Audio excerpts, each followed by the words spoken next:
Alright, so this is the video we were going to try and watch 2 weeks ago, but I couldn't make work for whatever reason. So here we are. For thousands of years, every morning and evening, Jewish people have prayed these well-known words as a way of expressing their devotion to God. They're called the Shema.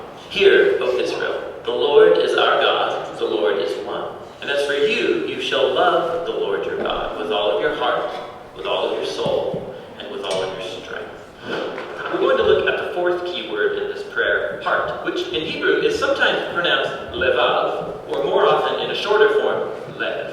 Now, different cultures throughout history have had different conceptions of how the human body works, and this is also true of the ancient Israelite writers of the Bible. They knew that the heart was an organ in the chest that sustains life. There's mention of a heart attack in the Bible, Naval, whose heart died inside of him and he became like stone. But the biblical authors talk about the heart in many other ways that might seem strange to modern readers, and that's because these Israelites had no concept of the brain or any word for it. They imagined that all of a human's intellectual activity takes place in the heart. For example, you know with your heart in the Bible. Your heart is where you understand and make connections. In the book of Proverbs, wisdom dwells in the heart. And your heart is what you use to discern between truth and error, like Solomon did when he was king.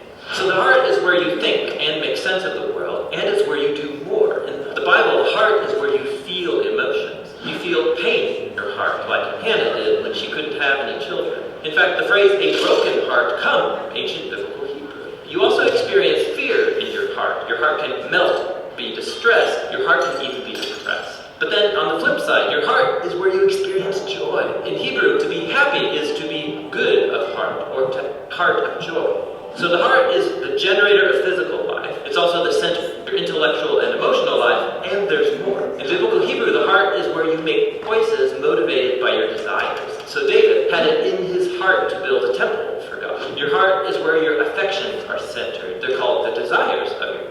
And if you really want something and go after it, it's like what Nathan said to David, whatever in your heart, go and do it. So that in the Bible, the heart is the center of all parts of human existence, as in the well-known proverb, guard your heart, because from it flows your whole life. Now the prophet Jeremiah believed that the human heart fundamentally broke. He said, the heart of a human is deceitful above all, irreversibly sick. Who can even understand it? He had watched a whole generation turn away from God. They started sacrificing their children as if that were a good thing. So this is why, in the imagination of the Hebrew prophets, the only hope for humanity is the total renewal of the human heart. Moses predicted that if Israel was ever going to love their God, their heart would need to be circumcised, which is a very vivid and surprising metaphor about removing evil and stubbornness from the human heart. David, after he committed murder and adultery, pleads with God to create in me a pure heart. The prophet Ezekiel hoped for a day when God would remove the heart of stone and give his people a new heart of soft flesh, which is very similar to Jeremiah's hope that God would write the commands of the Torah on the hearts of his people. And that brings us all the way back to the Shema. Every day, God's people are called to devote to God their whole body and mind, their feelings and their desires, their future and their failures. This is what it means to love the Lord your God with all of your heart. Cool. And then my favorite one, we're going to get caught up here because we're running out of weeks because I missed one. This is my favorite one. This is the Hebrew word for soul. And you're going to, when I first watched this video, I started reading the Bible different. Let's just say that. This is going to blow your mind. So buckle up. For thousands of years, every morning and evening, Jewish people have prayed these well-known words as a way of expressing their devotion to God. They're called the Shema. Hear, O Israel, the Lord is our God, the Lord is one. And as for you, you shall love the Lord your God with all of your heart, with all of your soul, and with all of your strength. We're going to look at the word soul. The Hebrew word is nefesh. It occurs over 700 times in the Old Testament. The common English translation of this word is soul, and that's kind of unfortunate. Here's why. The English word soul comes with lots of baggage from ancient Greek philosophy. It's the idea that the soul is a non-physical, immortal essence of a person that's contained or trapped in their body to be released at death. It's a ghost in the machine kind of idea. This notion is totally foreign to the Bible. It's not at all what nefesh means in biblical Hebrew. The most basic meaning the Israelites are wandering in the wilderness, they're hungry and thirsty, and they say to God, "We miss the cucumbers and melons we had in Egypt, now our nephesh is dried up." Or when Joseph was hauled off into slavery in Egypt, his nephesh was put into iron shackles. But nephesh doesn't only mean throat. Since your whole life and body depend on what comes in and out of your throat, nephesh could also be used to refer to the whole person. Like in Genesis, there were 33 nephesh in Jacob's family, that is, 33 people. In the Torah, a murderer is called a nephesh slayer, and a kidnapper is called a nephesh thief. On the first pages of the Bible, both humans and animals are called a living nephesh, and if the life breath has left a human or animal, the nephesh remains. It's just called a dead nephesh, that is, a corpse. So, in the Bible, people don't have a nephesh. Rather, they are a nephesh, a living, breathing, physical being. Now, that might surprise you, because most people assume the Bible says the soul is what survives apart from the body after death. And while the biblical authors do have a concept of people existing after death, waiting for the resurrection, they rarely talk about it. And when they do, they don't use the word nephesh. So even though nephesh is often translated as soul, the Hebrew word really refers to the whole human as a living physical organism. In fact, this is why biblical people can often use this word to refer to themselves, and it gets translated me or I. Like in Psalm 119, most translations read, "Let me live that I may praise you." In Hebrew, the poet literally says, "Let my nephesh live that it may praise you." And by using nephesh, the poet emphasizes that their entire being, their life and their body, offer thanks to God. In the Song of Songs, the young woman constantly refers to her lover as the one my nephesh loves. And of course,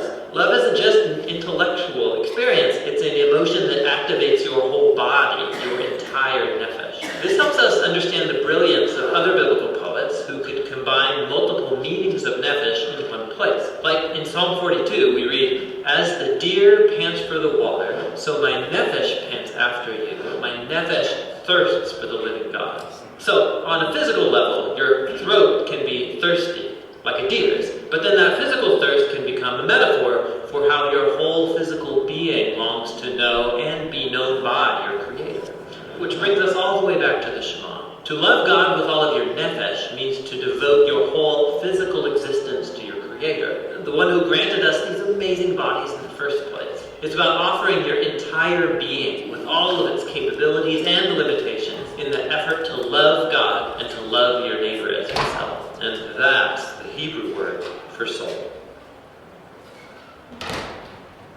Okay, let's take an unofficial poll. Who, prior to this video, thought your soul was something that lives inside of your body and goes bye-bye when you die? Right? This is profound. And sure enough, like after I first watched this video, it's all over the place in different literature and scholarly works and so on and so forth that Hebrew specialists are like, yeah, it means your whole self. It's your, isn't that incredible? Like, what's immortal then? That's what I was. Well, so this goes into, and maybe we'll do a whole class on this. I actually want to do a class maybe next year on heaven and hell, because it's what in theology we call eschatology. It's the study of end days. So when you start to study eschatology, you realize that we don't like hop over to some other place called heaven in another dimension or something like that, right? It actually talks more about how like Jesus comes back to renew all things. So that sort of puts a spin on what your nephesh is and how your whole self. Because it says we're going to have a bodily resurrection, right? So, anyways, I'll just leave you with that to like twist your brain a little bit about it. But it really will make you think differently about the last days, the new creation, your life here on earth, the curse of creation, like how creation was cursed in Genesis 3. Like, what does that mean? It's all like deep. You're going to start thinking. I'm telling you, just start reading the Bible now with that understanding of what the soul means, and you'll be like, oh my gosh, it all is like, it just comes together better now. So, that's the one. Is there a video on mind as well? On mind? Yeah, because of the three in that passage. Yeah, so, There isn't, because actually in the Shema, in the Hebrew, in Deuteronomy, it doesn't say mind. That was an addition from Matthew. He was the only one that had that. I think it's Matthew. Pretty sure it's Matthew. A Greek concept. It was, well, it's not necessarily a Greek concept, because we're going to talk about that in the next one. They talk about meod, which is your strength. That's sort of related to also your mind, but it was probably something that maybe the Greeks needed to understand too. So anyways, yeah, it's that'll blow your mind right there. So, well guys, it's good to be back. Sorry I missed last week. I decided to go in for emergency surgery instead. That was fun. I had what's called an intestinal blockage. Apparently it's quite common for people who have had abdominal surgery prior, but I hadn't, so they said it was quite weird that happens to me, but it does happen. I didn't even know this was a thing. What it means is that I didn't eat a sock, nothing like that. I didn't eat a rubber ball. What it is like, so you know your intestines are attached to your mesentery. It's like this piece of tissue, it's like a membrane that kind of holds it all together. And there was like a little thread of tissue that grew off my mesentery and then up and around my intestine and then back around and then just sort of pinched off my intestine. And it got to a point where it just couldn't go through anymore, and then it backed up and my intestines were super distended. And so they had to go in there, and the surgeon just basically found that little spot and just clipped it and then opened back up and everything started working again. So it was really weird, very humbling to realize that like that little tiny thing could kill you. If I was alive 100 years ago, I wouldn't still be alive. I would have died a really slow, painful death. So that was just very humbling, kind of crazy, but I'm definitely grateful for modern medicine, and glad to be here today. So yesterday was the first day where I really kind of started feeling stronger. I think the thing that was kind of a shock for me after getting out of surgery is just that you're just weak. Part of it's from all the medicine and whatever, and then part of it's just because your body is like fixing itself. Yeah, well, I mean, it's laparoscopic surgery, so it was pretty simple technically, but yeah, I mean, even like I skipped class on Tuesday, and then on Thursday I went, and it's a 3-hour class, so you're just sitting there listening, and when I was done with class, I was exhausted. So it's funny, like just little things like that, you just can't. So yeah, still getting there, so. Yeah, absolutely, but it's good to be back, so yeah. I think it's nice to, in a weird way, to know someone that went to the hospital, got better. There's just like so much negative and so much fear still in our world that seems like when people go to the hospital, they die. Yeah. Yeah. And it's so refreshing that you went, you had emergency surgery, and you're better. Stayed overnight, that was it. Yeah. Yeah, and that you're not, I don't know, something horrible now. You know what I mean? It's really nice to hear that. It is nice, yeah. Well, on another note too, some of you guys, I've talked about my friend Justin, who he had COVID, and then he ended up in the hospital he was intubated on a ventilator, and that's always bad news. But they've since put a trach in, got him going again. He's in rehab now. He hasn't been on oxygen or a ventilator for a couple days now, so he's been bouncing back. He still has a long road ahead to recover, but that's some good news too, is that somebody that's almost like, when you're on a ventilator, it's like, that's what I mean, you just keep hearing that. But he came back, so anyways, he's a stubborn guy, so I think he just put that stubbornness to good use, but yeah, so, all right, everybody get your big, thick packet today? Yeah. We got some making up to do since we missed a week. No, I'm just kidding. In your packet, you're going to see there's 2 big kind of thick things in there. They're more for reference for you in the future because there's just way too much to cover. So one is on the Gospels and one is on the parables. And you might think, well, the parables are in the Gospels. Well, shouldn't I? No, it's more about the literary structure of the Gospels, which we talked about 2 weeks ago. Remember I talked about how Matthew's different than Mark. Like, Matthew is written as portraying Jesus as the new Moses. So he has 5 major sermons hence the 5 books of the Torah, right? So that's how that works together. Mark is, presents Jesus a little differently and more to a Gentile audience. Luke is purely Gentile, but presents him as more like as a miracle worker. And then John presents him as the I am, the Yahweh, that has come as the Messiah. So they all have a different bent, and when you look at the literary structure, it helps make sense. So that's what that's for. And the parables one is, if you guys recall back this last summer when James was going over parables, you learn that there's a lot of nuance to the parables, and so that's kind of a tool in there. And 2 of the top specialists on parables are a guy you already know, Klein Snodgrass. So he's in there. And then also another guy is my professor, Craig Blumberg, and he's another parable specialist. So they're both in that section. There's some other guys who are specialists. N.T. Wright, if you've ever heard of him before, he's in there. And then another guy that James references all the time, R.T. France. So there's bibliography in the back if you want to super nerd out and go read some books and commentaries, but just lots of good resources for you.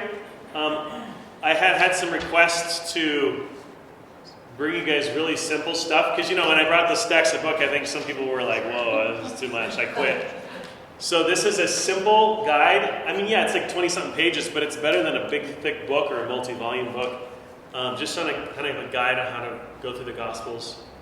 They give some examples of the parallel passages and how they fit and why they have differences, so on and so forth. So that's a nice guide, and then once again the parables. So it's just a smaller guide to kind of help you. So if you want to read it from a fresh look, that should be a great help. But yeah, so the chapters that you guys were last reading was on the Gospels and parables was the last 2 chapters. So that's what's in here. So today I'm just going to talk briefly about biblical narrative and kind of what that looks like. And then I'll just give you a sneak preview because we're running out of weeks. I lost a week here. Next week, we're going to talk about one of the most difficult ones, and this is why we're going to wait till the last, and that is Hebrew poetry, or not just Hebrew poetry, but biblical poetry. And that includes not only all the Psalms and like some of the prophetic literature, like Isaiah and Jeremiah and stuff, but also apocalyptic literature, i.e. Revelation. So we'll talk about that. It is such a vast and expansive topic that I did give you guys extra homework. So the homework is actually really easy because all you got to do is watch some Bible Project videos. Okay? And then in a perfect world, finish the book. But that will really prep you. If you're crunched for time and you feel like you can't read all the chapters, I'll give you guys a cheater method. Read chapter 11. Chapter 10, chapter 11, and chapter 13. Honestly, they're all really good because 10, 11, 12, 13 all cover poetry. But if you're going to pick just 3, do 10, 11, and 13. 13, I don't recommend just reading by itself because they sort of lead into it. So if you just start in chapter 13, you'll be like, wait, what is he talking about? Okay, so just know that. But it really isn't too bad to read 9 through the end of the book. And then watch those videos on the Bible Project, and then that'll prep us to talk about Hebrew poetry. I'm going to give you guys some examples of some strange passages that are poetic that people don't understand or can trouble us and think, why did God say that? The Bible Project ones are more than just about poetry. They're more, or is it just the one about poetry? This link gives you, here I'll show you. It's a bunch of videos. I think it's 5 or 6. Let me show you real quick. So if you go to this link that I showed you, it's going to take you to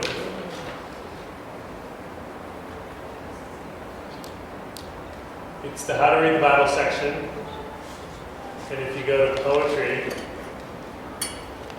okay. There's 1, 2, 3, 4, 5, 6. And they're like 7, 10 minutes each, so it's not that bad. But so it's going to talk about poetry generally, then poetic metaphor, specifically the Psalms, specifically the prophets, specifically the books of Solomon, i.e. the wisdom books and Song of Songs and so on and so forth, and then everybody's favorite apocalyptic literature. So it kind of goes through, and they do build on each other, and that'll prep us to be able to talk about poetry. So we And we need to watch those for 2 weeks from now. No, next week, by next week. Okay. Yep, by next week. Because next week's the last class. So I'm trying to cram it all in. So, yeah, I was going to do like a whole day on it, and then, yeah, anyways. Don't you get a makeup class by... I guess not. Yeah, I guess not. High school standards. It's okay. We had so much to cover anyways in 8 weeks. It's like, we could spend an entire year talking about really how to read the Bible. I hope, at least this is kind of whet your appetite to dig deeper. I've tried to give you tons of tools because I am not about to say that I have all the answers or can teach you guys about everything. I just learn from other people who are way smarter than me and then try and apply it as best I can. So, and we're going to talk about that next week too, which is the whole so what. So now you're an expert on the Bible, so what? And because if you're not using that to advance the gospel, then what's the point? Like, why read the Bible really well? So we're going to talk about that too. So it'll be kind of a rapid fire next week. So yeah, cool. All right, so biblical narrative. So there is a history. We talked a little bit about this. A history of interpretation of the Bible. And for most of Christendom, the way of looking at more poetic passages or parables of Jesus or so on and so forth was to allegorize them. So, anybody ever read Pilgrim's Progress? So that's an example of an allegory where like everything symbolizes something else and nothing means what it actually says it is, So that's what an allegory is. And part of the reason why this became the trajectory of biblical interpretation for the church is because the great Christian thinker Augustine was a big allegory guy. And so he would often allegorize everything. His most famous allegory was, that I like to talk about, is the parable of the Good Samaritan. You guys remember that one? So this guy gets beat up by thugs on his way from Jericho up to Jerusalem. And he gets left on the side of the road for dead. And a priest walks by him and is like, ugh. And then a Levite walks by him and is like, ugh. And then a dirty, sleazy Samaritan. Those half-breed Jews that the Jews despise. Like the grossest person that the Jews could possibly think of was the guy who stopped and fixed his wounds and brought him to the inn and paid the innkeeper and said, hey, if there's extra expense, I'll take care of it. That was the guy who was the neighbor to the Samaritan. And it was interesting, even when Jesus asked the teacher of the law who asked him this question, because the teacher of the law said, well, who's my neighbor? And Jesus tells him this parable. And then he's like, so who was the neighbor to the man who was robbed? And the teacher of the law said, the man who had mercy on him, because he couldn't even utter the words the Samaritan, because that's gross. We don't want to talk about Samaritans. So that was the Jewish thought. So here's the parable. Here's what Augustine took it to mean. Okay. Here we go. So it's a story about Adam who left the heavenly city. So he was going from Jerusalem to Jericho. Left the heavenly city. Sorry, I said it the other way around first. Left the heavenly city, was attacked by Satan. The law and the prophets were unable to save him, but Christ, the Samaritan, did rescue him, taking him to the church for safekeeping until he should return, right, the inn. But, of course, this type of interpretation totally neglects what the parable is really about and what mercy is really all about. Is Augustine saying this? This is Augustine. Yeah. So, and there's an expansive one in your packet where it goes through the details. It's literally what Augustine wrote, and he goes into great detail about what this allegory means in his mind.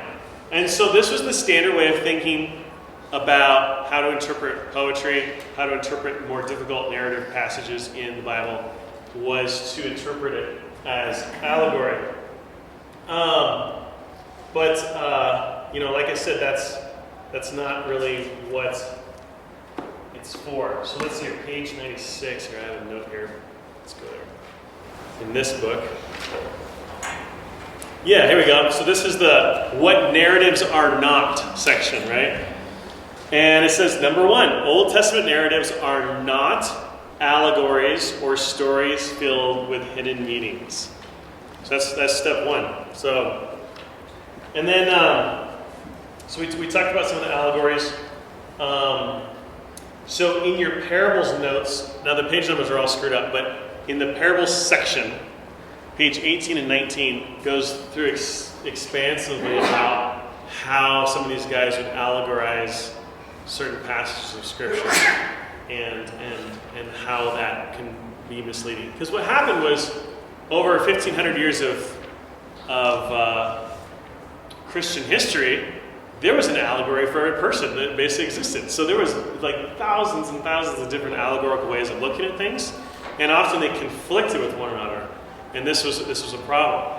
And you'll read about this in your packet, but there was a guy named Adolf Jülicher in the late 19th century, German theologian, who started looking at all these different allegories, and he parsed them all out, found out which ones were conflicting with one another, which ones were similar, and so on and so forth, and decided, Nein! Enough! He was like, no, there's one explanation for the parables that Jesus said. Jesus gave a parable, there's one meaning. There's not a million. There's one. It's not allegorical. It's one. And he completely changed the way that scholars looked at the parables. Because they were like, oh yeah, he's kind of right. Like, Jesus clearly had a meaning when he said these parables. He wasn't just trying to leave it open-ended for people to interpret. So Jülicher completely changed that. But then over time, some other scholars have come around and been like, well, actually there's some nuance a little bit, where there can be sometimes a deeper meaning or a subtle meaning to the parables that can be more, that you can parse out. And two of those scholars are Snodgrass and Blomberg. Blomberg's big contribution was saying that for every main character in the parable, there's often a meaning per character. So for instance, the parable of the prodigal son. There's the prodigal son. You can learn a lot from him. You can learn a lot from the older son. You can learn a lot from the father, right? You can learn a lot about, there's a different meaning per those characters, right? The older son, the meaning is, don't be a religious brat and just get religious-y and churchy and forget about mercy and grace and gospel. And then the younger son is about how God can still always save you, right? So you get my point. There's a different meaning per character. So there's not just one meaning, but there's also not a million meanings. It's not to be allegorized. So these are, once again, I'm trying to give you guys some just guidelines for how to look at things, so you don't go and spin stuff off. Because this is where false doctrine comes from. Is people read something and they read something into it and then spin it off as oh, see, this passage is clearly talking about COVID and Trump and Biden and blah blah blah, and no, it's not. No, it's not. Okay, so that's the point is there. All right. So yeah, that's page 18 and 19, and pages 21 through 24 is the big sections there about how to interpret parables with just basic meanings rather than just allegorizing everything. And for the Old Testament, I don't have time to go through it all. So once again, you can feel free to watch some more of these videos. There's lots of resources out there. But the key is to realize that they're not hidden meanings. There's nothing to be allegorized from it. The other thing is to understand that the Old Testament narratives are not intended to teach moral lessons.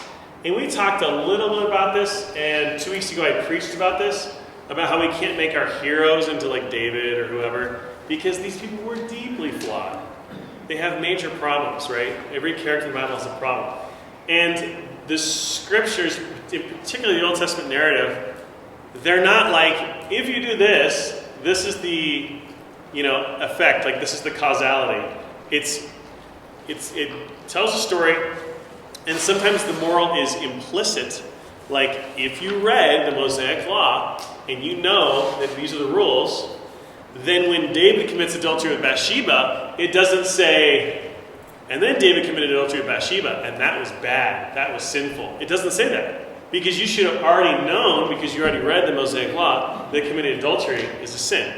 And so the morality is built in implicitly, but it's not explicitly in the Old Testament. It's rarely explicit. Does that make sense, everybody? Okay. Just talking a lot here today. So that's one thing too. We can't just read morals into everything. There's a little bit about that in your parables notes, pages 5 and 6. More about that, the idea that we're not supposed to be just learning moral lessons from the scriptures. Because have you guys ever heard somebody say, oh, the Bible is an acronym for basic instructions before leaving Earth? You guys ever heard that before? That's not really true. Because once again, it's not a moral 12-step book. It's not like, okay, follow these rules and then you'll get to heaven. No. That's not how you read the Bible. So if we're reading it as sort of a handbook or a manual, then we're going to miss the deep richness that the scriptures really are. And So it's not a self-help book. it's not a self-help book. It's not a manual. And I talked a little bit about this too 2 weeks ago in my sermon about how I think God did this. This is my own personal opinion. Because now we have to wrestle with the scriptures. And that causes us to have a relationship with God. It's like our spouse. We have to spend time with our spouse, dating our spouse, talking with our spouse, learning about our spouse. And it's a lifetime of discovery. You don't have your honeymoon and you're like, oh, I got it all figured out. I know my spouse now and I got them nailed down. No. It's a lifelong journey. So, yes, sir. Yeah, I think that's really true for me. My tendency, when I realized that I realized, well, this is really awful, but my tendency was that to God, just tell me what to do and leave me alone, because intimacy is so difficult. It's so hard to figure out how to have a relationship. So just leave me alone. Just give me the answers. Yeah. Give me a formula and leave me alone. Yeah. And I feel like that all the time too. I just want the answers. I just want to be told what to do. But that's just not how the Bible's written. That's not how our spouses are. And it requires us to spend that time in relationship to dig deep and learn over the course of a lifetime. So it's kind of exciting when you look at it that way. So that's kind of one of the ways that I like to do the scripture. So, okay, one more thing. So, we might get done early today. That's weird. Okay. Page 102, if you have your books. So in this section, they talk about the parts of narrative. You need a narrator. You need the scenes. You need characters. You need dialogue. You need a plot. And then you need structure, literary structure. Your English teacher probably growing up was always like, you have to structure your essay. Write an outline and structure your essay. Don't just babble, right? You have to structure your writing. And so that's what the... Page 102? Page 102. Yep, so page 102 is we're going to talk about the different types of structure. So one of those is repetition, and one is called inclusion. And you'll sometimes see the word inclusion. They'll use the Latin phrase inclusio. And it's this idea that there is a circle back, a reoccurring theme that sort of circles throughout the scriptures to point us back to this overarching story of the scriptures, of the Bible. And so we're going to watch the video about this on the Bible Press because they do such a phenomenal job explaining it because they get to do the cool graphics and they can draw way better than me. But there, in here they call it design patterns. And design patterns are really just another way of saying inclusion. Like, how do you spin all these same stories together to point back to, once again, the overarching story of redemption in the scriptures. So we'll watch this one here today. We've been exploring how biblical narratives work, and it turns out stories in the Bible are like any other story. You've got to pay attention to the characters, the setting, and the plot. Yeah, these are the basic tools an author uses to help readers see the meaning and significance of the event. Now, it's time to learn one final skill that will bring all these elements together: how to detect design patterns in biblical narrative. What do you mean by design patterns? Well, the biblical authors have shaped all these elements, character, setting, and plot, to create series of repeated patterns that weave through story after story and tie them all together. When you notice these patterns, you'll see how different stories across the whole Bible have been coordinated to emphasize key themes. This sounds interesting, but how do you know how to find a biblical pattern? Well, biblical authors do it subtly. The best way to catch on is to watch them embed key words and images that link stories together. Take, for example, one of the main themes of the Bible, the complex and tragic human condition. Okay. So let's start at the beginning, where God is making a really good world. Right, 7 times it says God saw that it was good. So those are clearly important words. Now watch. God appoints 2 characters named Human and Life to rule this world on his behalf, and they're told that everything is good for them to eat. Except for the tree of knowing good and evil. So then the humans doubt God, and in Genesis we read, they see that it's good to take this knowledge for themselves. Then we read, they desire to become wise, and then finally, they take what they want. And everything falls apart. This story is about the human condition. And on its own, it's a really powerful story, but the biblical authors don't leave it there. They turn it into a pattern. It happens again with Abraham and Sarah. God brings them into the promised land, promises them a child. But they don't trust God, they get impatient, and we read the same words. They see their Egyptian slave, they take her and do what is good in their eyes. You get it? Yeah, the stories match. Then you get to Aaron at Mount Sinai, and we read how he sees and then takes the gold of the Israelites to make the golden calf. Or there's the story about Achan, who sees the gold of the Canaanites, he desires it and takes it for himself. This pattern highlights how one person's temptation can create suffering for many people.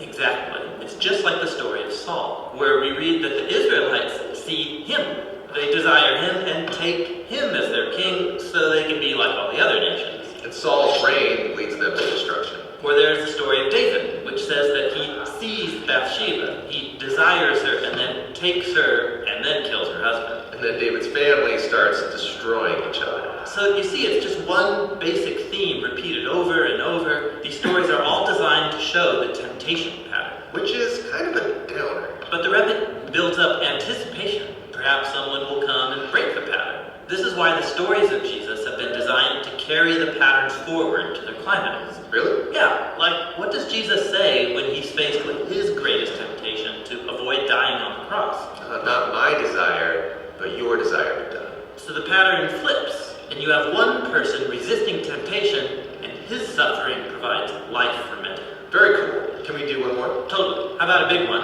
How God brings humanity through chaotic waters into a new world. It starts on page 1, where God separates these dark, chaotic waters. Yeah, dry land emerges as a home for humans to flourish. Then the pattern reappears with the chaotic waters of the flood. God rescues this remnant, Noah and his family, through the waters so that they can step onto dry land and become humanity 2.0.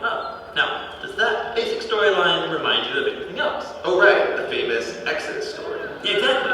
That's when God saves his chosen people from Egypt by leading them through the waters onto dry land. While Pharaoh and his armies destroyed. The pattern repeats later with Joshua and the Israelites. They passed through the waters of the Jordan into the promised land. Yeah, you got it. So now you can see how later biblical authors will project this pattern into the future. Like Isaiah, he hoped for a new Exodus with a new king, leading God's people forward into a new creation. And in this repetition, the nations become the chaotic waters. So you can see how combining all these patterns brings us to Jesus. Yeah, notice how all the Gospels highlight that story of Jesus going to the Jordan River. He goes into the waters and back out again. His baptism. That's when God announces that Jesus is his son, who will rescue the world from the chaos of our evil and violence by going into death and out the other side. This is why baptism became such a big deal for Jesus' followers. It's about participating in this ancient pattern, going through the waters of death, following Jesus into the new creation. These design patterns seem really important. Yeah, they're actually the main way biblical authors have unified these hundreds of stories together. And every pattern develops a core theme throughout the whole biblical story that leads to Jesus. Great. That's biblical narrative, which makes up over 40% of the Bible. Now, another 30% is made up of ancient poetry. And learning to read biblical poetry is what we'll explore in the next videos. Cool. So it's a little solid David plug there, right, for the sermon series. But that's they talk about design patterns, but that's another. The word is inclusion or inclusio, where they just constantly repeated throughout the scriptures the same stories. Like the biblical authors were genius, probably because they were inspired by the Holy Spirit. But they were genius at tying all these things together to teach us something very subtly. Remember we talked about Hebrew meditative literature? Like you just read it over and over and over, and at some point it just sort of like you get it. It hits you deep down your soul, your nefesh, right? And it's like that is the beauty of biblical narrative and how it continues to wash over you. So yeah. Are you saying that biblical authors tried to do the same themes? Yeah, so at least, I mean, because go ahead. The scripture also says that they were inspired by God. Mm-hmm, correct. So is it the human trying to make it all match and make sense, or is it God's Spirit working in the human to make it match and make it? Because I just cannot believe that a whole potload of authors over hundreds of years could make it match. Yeah. I can't believe that. I can only believe that the Holy Spirit, who transcends time, knew the story. Mm-hmm. Yeah, no, I think you're right. I think it's probably both, because the Jews were also deeply immersed in their own literature. So as they wrote the various books over time, they probably weren't unaware of some of the design patterns or inclusions before and wanted to incorporate those.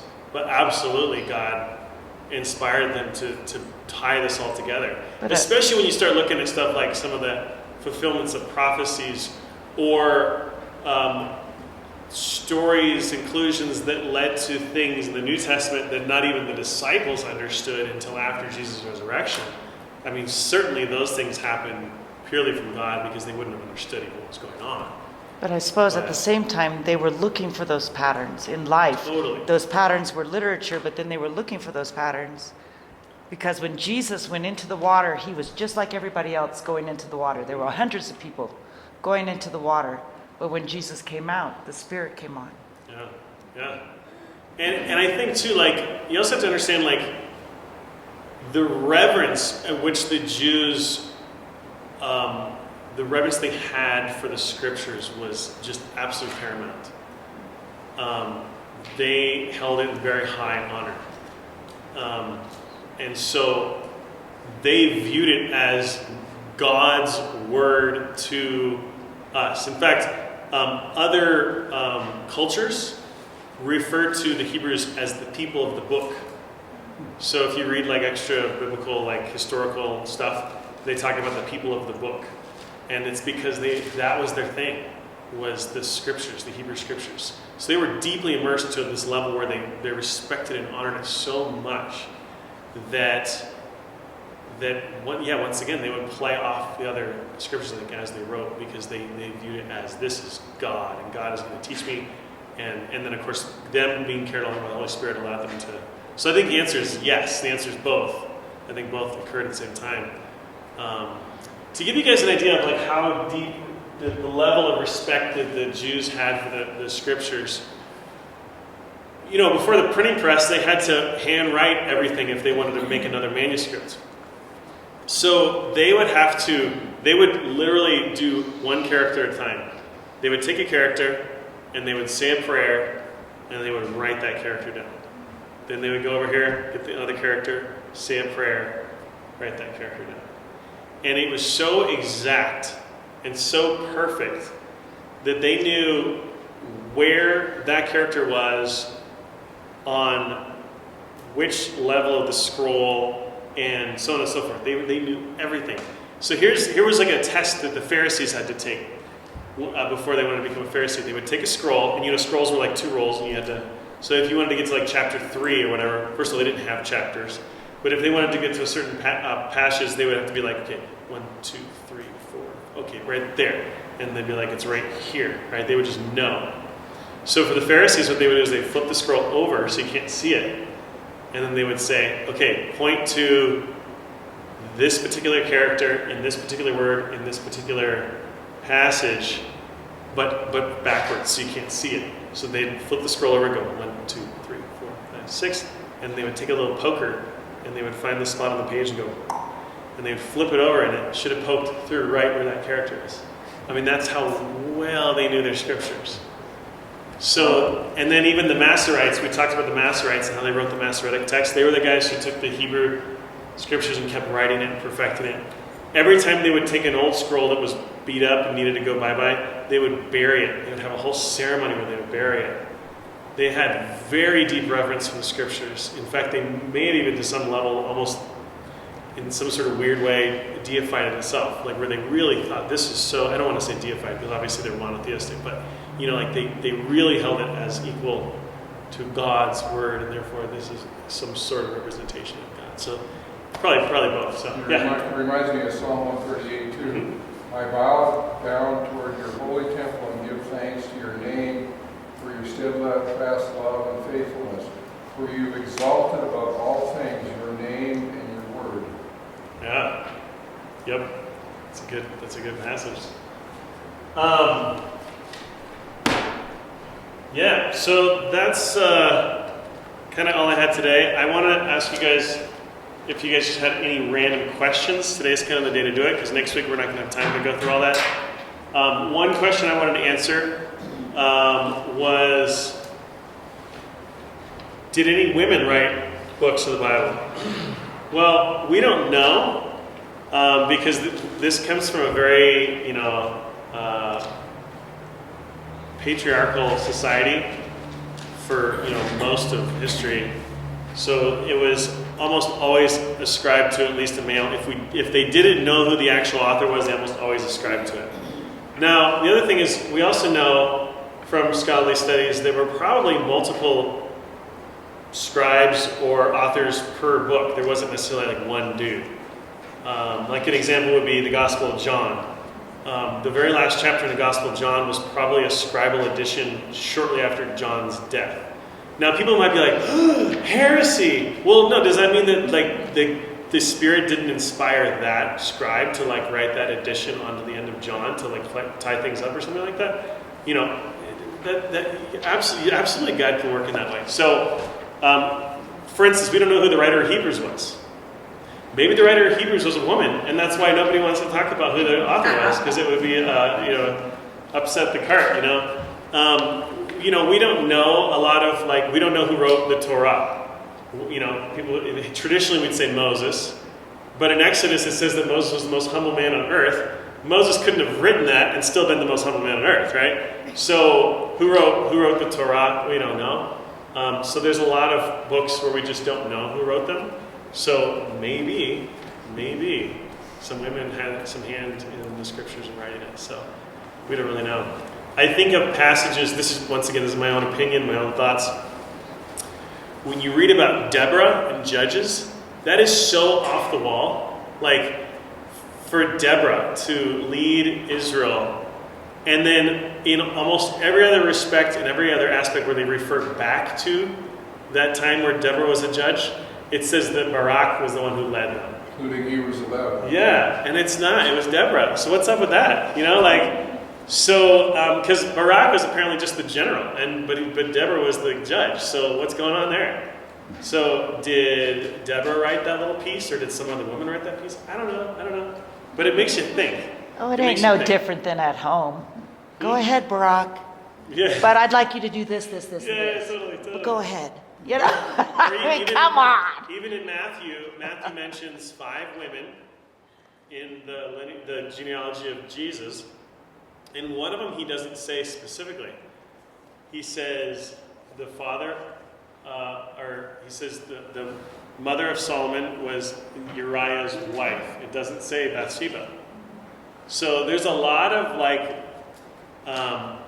patriarchal kind of thought that went in, I think, to the scriptures, and maybe that was fudged. I don't know. Who knows? I don't know. It just makes you think, though, when you go, there's some funny stuff in the scriptures that makes you think. you know.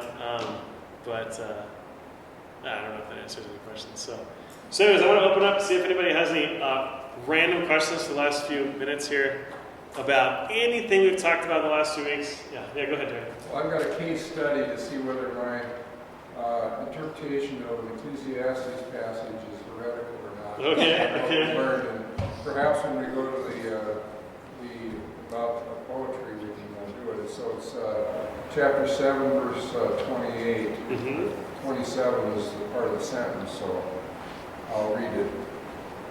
Look, says the teacher, this is what I've discovered, adding one thing to another and discovering the scheme of things.